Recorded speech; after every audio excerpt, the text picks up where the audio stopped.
This morning, the Prime Minister Dr. Ruhakana Rugunda announced that government would not be extending the deadline given the SIM card registration and verification.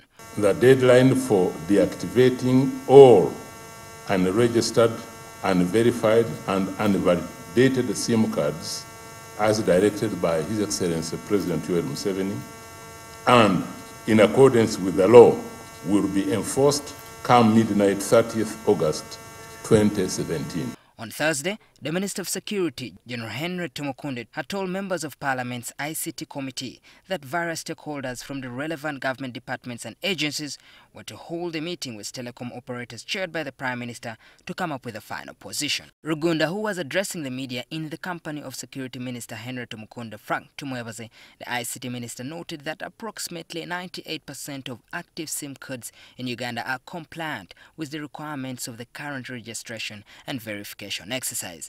NIRA will, after the deadline of 30th August 2017, continue to register and issue national IDs and verify the names of those who apply to have their SIM cards registered and also verified. The Prime Minister added that those with positive balances on their mobile money accounts by the passing of the deadline will have a limited window with which to withdraw their money. However, they will not be allowed to make fresh deposits. Henry Tumukunde, the Minister for Security, has given assurances that any positive loopholes that might allow criminal elements to register SIM cards have been identified and dealt with. Maybe it's important to give notice to the public that we have capacity to tell when things are not going correct. Meanwhile, refugees will continue to register and verify their SIM cards using valid identification cards issued by the Office of the Prime Minister.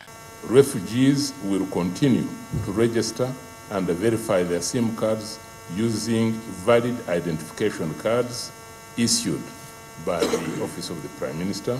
The SIM card registration and verification exercise was initiated to implement provisions of the law as contained in the Regulations of Interception of Communications Act 2010 and the Registration of Persons Act 2015, which makes it mandatory for everyone in Uganda to register their SIM card using national identity numbers. The exercise had been previously postponed twice due to technical and manpower problems that were largely attributed to the systems being overwhelmed by the large numbers of people who had previously not registered for the national identity cards. Maurice Ochol, NTV.